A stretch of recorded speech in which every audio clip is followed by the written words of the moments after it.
Hey, what's going on, y'all? Big Sarge here. I had an opportunity to sit down with Houston Texans head coach DeMeco Ryans in an exclusive one-on-one interview where I got a chance to pick his brain about where does the iron sharpen iron mantra comes from?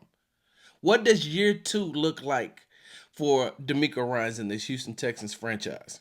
Who's the biggest football junkie? Himself, CJ Stroud, Will Anderson Jr., Aziz Al Shair, Derek Stingley, who's probably watching film right now as I speak. I asked him why he chose the Houston Texans to be his first destination as a head coach. Outside of the emotional attachment of him being drafted by the Houston Texans, why pick this team who had been through so much adversity? Or were they just missing a DeMeco Ryans? Now, here's a little something that you all probably didn't know, and you're going to find out during this interview. I never knew that head coach DeMeco Ryans was a movie buff. And remember, the Titans is one of his favorite movies. So sit back, relax, and enjoy this exclusive one-on-one interview with Houston Texans head coach DeMeco Ryans. What is the difference between year one and year two, DeMeco Ryans as head coach? Year one, year two, the difference for me is, it's definitely more comfortable understanding the role and everything that comes with it, outside of coaching, all those other things that come with it. But it's just being more comfortable, being in better position to try to delegate a little bit more. Yeah. I think that first time around, it's like you want to make sure everything is done right. So therefore, it's kind of spend a lot of time doing a lot of things I probably don't need to do. And so just delegating, pouring more into the coaches, like allowing the coaches to, handle more. So I think I just want to be better for the coaches in that regard of developing coaches. I spend so much time as my focus is developing players, but also have to look at developing the coaches as well. I know you remember your welcome to the NFL moment as a player. What was your welcome to the NFL moment as a head coach? Oh, welcome to the NFL. That's a great question, man. I would say it was, that's that first game against the Ravens, just stepping out there as the head, the first real one. You have the preseason and all those things, but to step out there, that first game, I think that was my really welcome as a head coach. But it's so weird because it's all like I've been doing this so I've been on the sideline for so long. It's just like, okay, now you're a little more out in front, and it's different. Yeah, you get to call a timeout now or something like. But it's all got the red flag in your pocket. But it's been good, man. Yeah. You mentioned in the interview that you love developing relationships with players off the field. As much as you're involved in coaching and not only with the players, but like you said, with the coaches, and then you got to meet with Nick, because Nick told us on yesterday, he's like, man, me and DeMeco talk every day almost. And so how do you do that, develop those type of relationships when you have so many football-related things going on? Yeah, it's in our stretch lines. It's outside, like it's, seeing guys in the locker room or seeing guys in the meal room, like just pulling guys in just to chat with them and see how they're doing just as a man. Yeah. And that's where, guys truly understand, like, man, I care for you as a man, not just the player, you didn't get this play right on the field. And it's like, nah, that's not what it's about. Like, it's really about, man, having that I want guys to truly understand, like, no, how are you doing? How's your family doing? Your kid, your wife, like, how is that going? Yeah. Because if we establish that relationship, then the ball is the ball. Yeah. I feel like the ball is secondary to having the right relationship with people. Did you learn that as a player yourself? Is that the type of relationship you've always wanted to have with your head coaches, or did you have that relationship with your head coaches? Yeah, no, I didn't. Like, I had that relationship with, I would say, my position coach, Johnny Holland here in Houston. Like, he was the coach. I guess that was my first example of like a coach in the NFL who truly cared about me as a person. Like, he would He was always talking about finances, like how you handle yourself off the field, like inviting us over for meals, Thanksgiving, like making sure we knew his family, and we're still tight to this day. So getting that example from Johnny really showed me, like, man, like even if I was out of playing or done, like Johnny, he always checked on me always. So it was deeper than ball, right? And so me seeing that from him just showed me, like, as a head coach, even though it's a lot of time and I can still make myself available and be open and vulnerable to the players. And I noticed that when, during one of his training camp practices, you got a chance to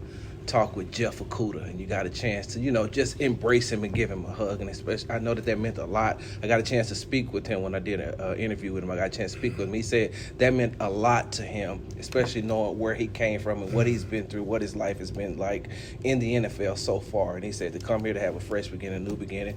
And so that's why, I wanted to ask you that question. All right, who's the biggest, who's a bigger football junkie, right? You, CJ, Will, Aziz, or Stingley? Man, you got a lot of a lot of guys right there. Ooh, man, that's a tough one. CJ, I think maybe CJ gets the nod. I don't know. He's always up midnight looking at plays, texting players, different plays, or what to do. CJ is a real football junkie. I know Sting is on this. All the other guys as well. They're on the film, and they're always bringing up things that they saw. Things that you may not think players are watching. Like, hey, I saw on this play, this happened. What were we? So I love players who have that mindset to, like, they're digging in the film really deep to make sure they have full grasp of their opponent, and that's what allows those guys, you named all of them, to be some of our top players because they love football. Yeah, because Stingley brought up a play from his rookie year against Devontae Adams. Yeah, he tried to triple move me 2 times in a game. I was like, Sting, how do you remember that? Oh, yeah. Some of those plays you just never forget. Some of them, some of them are scars that something bad happened or something good happened that you made a big-time play on it. Yeah, I only got like 1 or 2 more for you, Coach. Problem. You went after the Hall of Fame game and after the Hall of Fame induction, you all kept the team in Ohio because you had that game against Pittsburgh on that Friday. I don't know how big of a movie buff you are, but have you ever seen the movie Remember the Titans? Yes. You remember when they went off to camp, that how they were before they went to camp and how they were when they came back from camp? Yeah. It kind of reminded me of, there was a lot of, small kerfuffles during training camp period. Some pushing and shoving, some guys having some words. But when you all came back from Ohio, it seemed like it was totally different. What happened on that trip?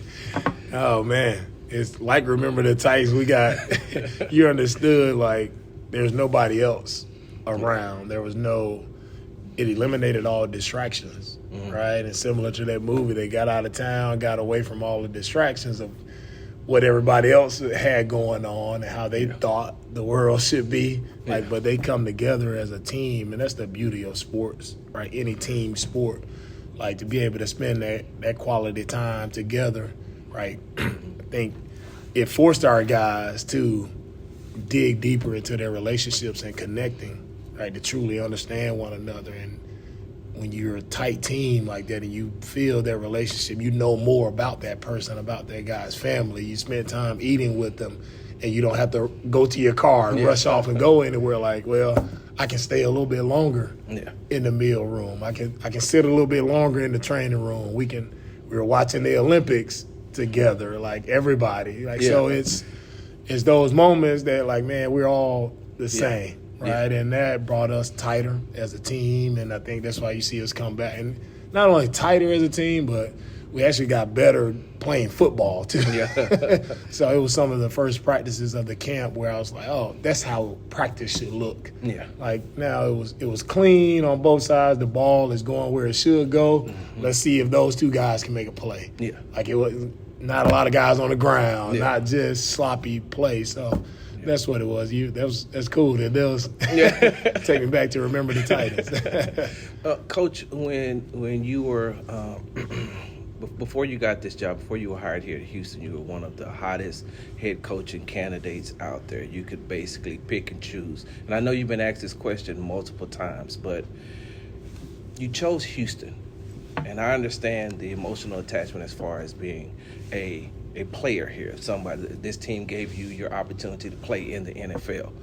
But on the outside looking in, because I was here during the turmoil and the adversity that they had gone through before you got here.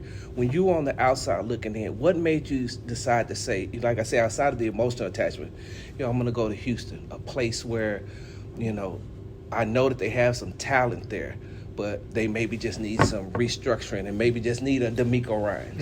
Yeah, no, it's a great question. I think, it's so many factors that go into it. First off, my wife wanted to be in warm weather climates, so that kind of limits the teams. My wife being from here, it was, one of the factors as well with her family being here, me playing here.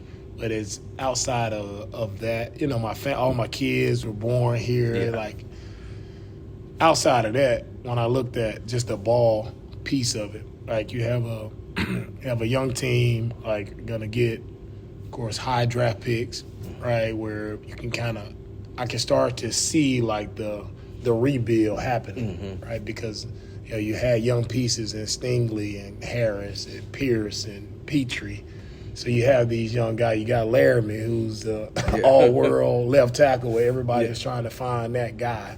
So you had like those cornerstone pieces that you need to build a good team and young players. And so I knew coming in, it's like I would have a chance to kind of put my imprint with the players that we picked, like having a say in that. Like that was big as well, because I think if you're going to be successful, you got to get the people that you truly believe in that can help you turn this around. And that's, that was a big, I think that one of the biggest things is just seeing the roster and where we were, the draft picks and all the cap room, everything that we had available here to actually make change. Like it was a moldable situation, and it turned out really good for us. Yeah, you get those two building blocks on both sides of the ball, one in CJ and one in Will. And I mean, just being able to pick those guys. And I know that you have been asked many questions about CJ, many questions about Will. But I was watching an interview with CJ, and he said in the Cincinnati game, he threw the pick, and then Cincinnati drove down and tied the game. And he came to you and said, Coach, don't worry about it. I got it. You remember those plays. You remember, the game against Tampa Bay. When you look at CJ and just the leader that he is, but to be able to command so much at such a young age, like, do you see him? What do you see? What's the future for him? What's the ceiling for him? Yeah, with such I would say a hot start, but it wasn't really hot. Like it built it up to that moment. Like he started off, making some plays here and there, but he had to grow into his role. And I think, he appreciated it more, not just coming in as instant success right off the bat. Like we struggled there to start the season, and he had to go through and win some tight games in 2-minute situations. So he understood, like, it's not as easy as people may think, or they may lead on that it's easy or his rookie is the best. Like, it's a lot of work that goes into that. Mm-hmm. So I think the ceiling is really, it's through the roof for him, because he understands the work that it takes, and he's not afraid to put the work in. He's not afraid to be the football junkie and study as much film as it takes to make sure he's on top of his game. And he's not afraid to speak up and lead from that way. And as a rookie, you kind of reserved a little bit. You just want to do your part and help the team. But now seeing him grow into that leadership mode of like, man, it's okay. Let everybody know that it wasn't good enough. That wasn't a good enough practice. Like, it's okay to call the guys up and let them know, because they see now, man, how much you care, how much it means to you that everybody around you is doing their absolute best so we can be successful. So, man, he has all of the intangibles when it comes to, of course, the physical part, He can put the ball anywhere he needs to put it. The accuracy, all of that is there. But it's all of those intangibles, right, that a great quarterback needs. It's the leadership, it's communicating. And the most important one I feel like is it's a guy that the locker room, he's not untouchable in the locker room. Yeah. Like, he's available there for those guys. Physically, like spiritually, he's there. And the guys can reach out and touch him. Like, he's not the guy who's off to himself, right? He's truly a team-first guy, and the guys feel that. And when you have that from one of the most important position on your team, like, whoever you are, whatever position you're playing, how can you not go out and do your best, right, to make sure you're giving your all for him? Because he's giving his all. No doubt. Last question I have for you, Coach. Proverbs 27:17, as iron sharpens iron, so one person sharpens another. Yes, sir. How did that become one of your favorite scriptures, but also the mantra for this team? Yeah, we're not in this thing by ourselves. Like, as we do life and everything that we do, I truly believe everybody's trying to be better than their former self, right? And how do I become better? Like, I have to have someone else, right, to tell me the truth, right, to guide me along that way, and somebody else to push me. Like, and we've all had others who pushed us to, you want to do anything great, you got to have somebody alongside you pushing you to be your best. And that's what that means to me. I've had a lot of people who sharpened me along the way, a lot of people who helped me, and that scripture just always reminds me that, man, it's not about you. Right? It's about how can you help somebody else. So, but for me to help you, I have to be at my best. I have to be iron to sharpen iron. Right? I can't be wood. I can't be salt. Like, I got to be on top of it. I have to be my best so I can help you to be your best.